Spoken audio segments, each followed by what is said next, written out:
यह क्वेश्चन है कि यह जो हम भागवत करते हैं यह किस लिए करते हैं, वह बताएं। भागवत चारों पुरुषार्थों को देती है, धर्म, अर्थ, काम, मोक्ष।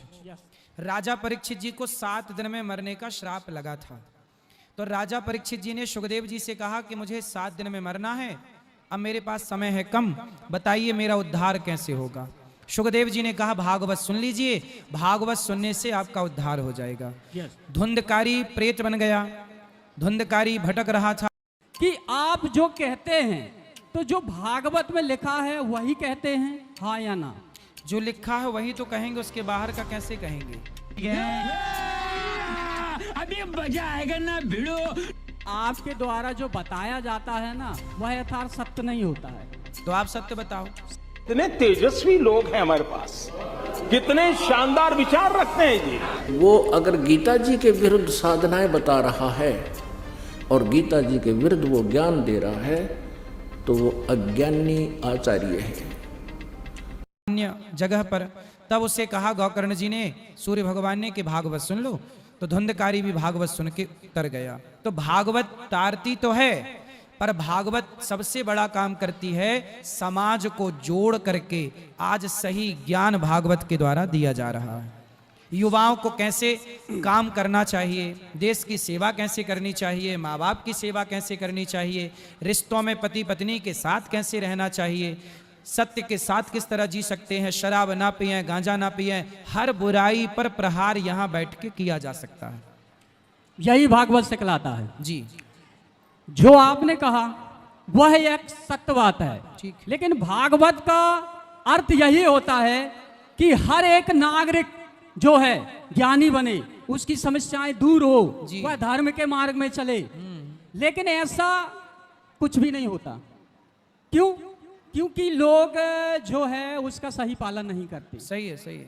सबसे प्रथम जैसे मैं आपको ही कह रहा हूं कि आप जो कहते हैं तो जो भागवत में लिखा है वही कहते हैं, हाँ या ना?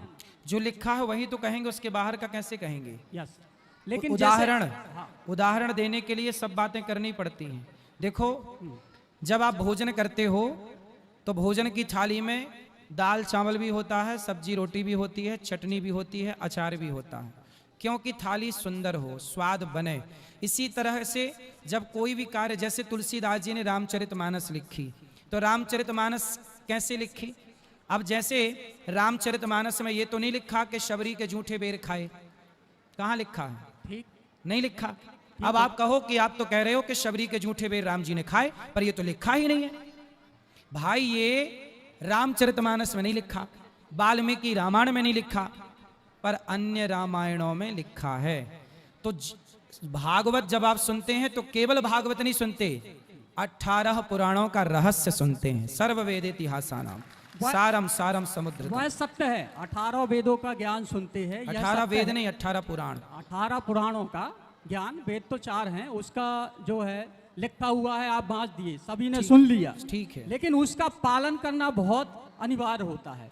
जिससे आप ये नहीं चाहते कि जैसे अगर मैं बता रहा हूं तो कोई भी प्रश्न ना करे। यहाँ पर जितने लोग हैं अभी देख ही रहे हैं, आप भी देख रहे हैं, मेरा सवाल है, मेरा सवाल है, तो इसमें यह प्रतीत नहीं होता कि हमारे यहाँ के जो लोग हैं बोल तो दिए यहाँ आके, लेकिन उसका पालन कितना करते हैं? अगर वह ग्रंथ करते हैं, देखो या रामायण, तो ये सवाल जवाब पैदा नहीं होंगे। ये देखो बेटा, सवाल जवाब अलग विषय, आप विषय को नहीं समझे पूरा। देखो, कथा जो होती है ना, कथा के बाद भी बहुत सारी जिज्ञासाएं होती हैं, धर्म की जिज्ञासा। राजा परीक्षित ने जिज्ञासा ही तो की, काकभूषुंड जी से गरुण जी ने जिज्ञासा ही तो की। बिना जिज्ञासा के थोड़ी कथा प्रकट होती है, इसलिए जिज्ञासा जरूरी है और जिज्ञासा होना चाहिए। जिज्ञासु भक्त अच्छे होते हैं। इसलिए मेरा यहाँ जो भाव है, देखो ये सब सही रास्ते पर चल रहे हैं और सही रास्ते पर चलने की प्रेरणा भी मिल रही है, और जिज्ञासा फिर भी किसी की है तो मैं यदि उत्तर दे करके संतुष्ट कर सकता हूं तो मैं ये सेवा कर रहा हूं, जितना बन पड़ेगा। उसमें क्या है, आपके द्वारा जो बताया जाता है ना वह यथार्थ सत्य नहीं होता है। तो आप सत्य बताओ। सत्य में हर एक सवाल का जो अगर इन लोग कोई भी पूछे मेरे से, वह मैं सत्य बताऊंगा। ठीक है। सर्व से प्रथम यह है कि हर मनुष्य को सबसे पहले शिक्षा ग्रहण करना चाहिए। इसलिए एक तो पारिवारिक से। इसके लिए तो स्कूल बना रहे हैं कि शिक्षा तो सबको मिले। स्कूल, जैसे आपने कहा स्कूल बना रहे, जी, उससे कहीं ज्यादा अनिवार्य जो यहाँ पर स्कूल हैं, अगर वह टीचर या शिक्षक ज्यादा अच्छी बच्चों को शिक्षा देना तो वो ज्यादा महान कार्य रहेगा। स्कूल बन रहा वो भी एक महान कार्य है। फिर इसलिए तो जो स्कूल बने हैं वहाँ अच्छे शिक्षक वही रख सकते हैं ना, एक जिनका वो दिन, स्कूल है। 3-4 दिन पहले उस आपने कहा उस था- पे हम और आप इंटरफियर नहीं कर सकते ना। नहीं तो आप यहाँ तक पहुँच गए हैं। एक मुख्य यहाँ के प्रश्न क्या है, समय न खराब करो, मेरा सबको बात प्रश्न करनी है। यही है कि हिंदू जो समाज है, हिंदू जो धर्म है, हाँ। उसके लिए आप एक सही बात बताया करो, देश के हित में कोई काम बताया करो। अच्छा, हमको आपकी कोई ऐसी बात मजबूत नहीं लगती कि जो आप सही बता रहे हैं। अच्छा, Yes. मतलब सब गलत बता रहे हैं हम।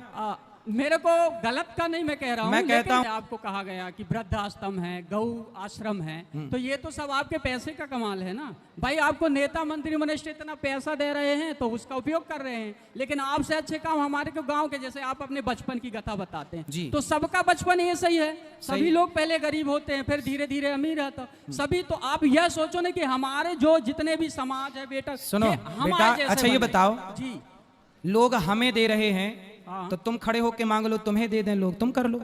हम तो ये चाहते हैं कि अगर आपका ऐसा अधूरा है। भी, अगर छोटा भी, अगर हमको सबको अगर यदि कोई भी तुम्हें पद देते मिलेगा, हैं तो तुम भी मांग लो, इसमें बुराई क्या है? हम ऐसी सेवा कर देंगे ना कि देश के हित तो में देखो काम एक हो बात जाए। बताओ, जी। यदि आप सेवा करोगे हाँ। तो मैं आपका हाथ तो नहीं पकड़ूंगा। जी। मैं कर रहा हूँ सेवा, अच्छा आप सेवा करोगे Yes. तो मैं आपका हाथ तो नहीं पकड़ूंगा। आप भी सेवा करो, हम भी सेवा करें, नहीं। ये भी सेवा करें। जब सब लोग सेवा करेंगे तब हमारा भारत समृद्धवान होगा। माइक इसीलिए हमने पकड़ा है कि इस माइक के माध्यम से आपको बता सके कि हिंदू धर्म को आगे कैसे बढ़ाओ। वह हिंदू सही- धर्म सही बेटा, बताया करो आप। हिंदू धर्म सदा से आगे है। 700 आगे साल, है, आगे 700 रहेगा, साल लेकिन तक फिर गुलाम भी पे था। जो कथावाचकों के द्वारा जो बताया जाता है वह सिर्फ अपनी तारीफ भर करते हैं। जो धर्म ग्रंथ में लिखा है उसकी तारीफ नहीं, भगवान की बेटा, तारीफ नहीं। जैसे मैं कहता आज हूं, सुनो। सबसे लास्ट में क्या बोलते हैं, धर्म की जय हो।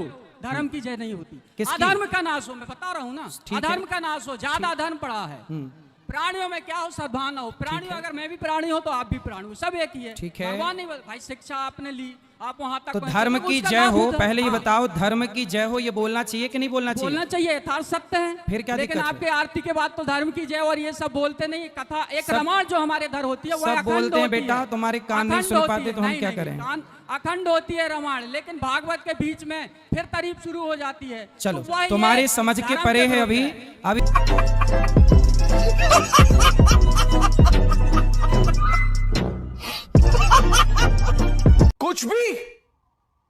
कुछ भी श्रीमद् भगवत गीता अध्याय नंबर 16 के श्लोक नंबर 23 और 24 में स्पष्ट किया है गीता ज्ञानदाता ने कि जो शास्त्र विधि को त्याग कर मनमाना आचरण करते हैं उनको न तो सुख होता है, न उनकी गति होती है, और न ही कोई सिद्धि को वो प्राप्त होते हैं, अर्थात व्यर्थ। इससे तेरे लिए 24वें श्लोक में 16वें अध्याय के गीत श्रीमद् भगवत गीता अध्याय 16 के श्लोक 24 में तुरंत कहा है, इससे तेरे लिए अर्जुन कर्तव्य और अकर्तव्य की व्यवस्था में कौन सी साधना करनी चाहिए, कौन सी त्याग देनी चाहिए, नहीं करनी चाहिए, उनके लिए शास्त्र ही प्रमाण है। बात खत्म होगी।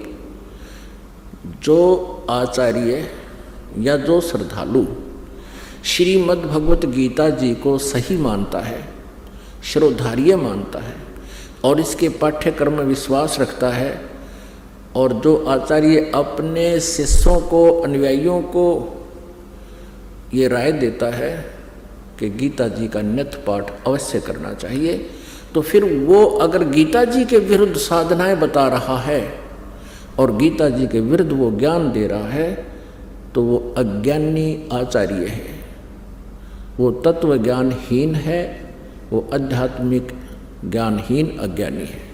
कोई प्रश्न करते हैं किनको? हिंदू धर्म के आचार्यों, गुरुओं को। उनसे पूछते हैं कि क्या ब्रह्मा विष्णु महेश जी की मृत्यु होती है? क्या ये जन्मते मरते हैं? तो उत्तर देते हैं कि ये कभी जन्मते मरते नहीं। फिर प्रश्न किया जाता है, क्या इन ब्रह्मा जी, विष्णु जी, शिव जी के माता पिता हैं? वो कहते हैं जब इनका जन्म मृत्यु होता ही नहीं, माता पिता का प्रश्न ही नहीं। यदि ये उत्तर कोई आचार्य देता है या कोई गुरु देता है, वो अज्ञानी व्यक्ति है, वो लोक वेद सुना रहा है, वो दंत कथा सुना रहा है, और इन भोली श्रद्धालुओं को, इन विश्वासियों को, या जो उस पर विश्वास किए बैठे हैं उसको, उस अज्ञानी को और संत आचार्य मान कर बैठे हैं, उनका जीवन नाशक है। ईसा मसीह जी ने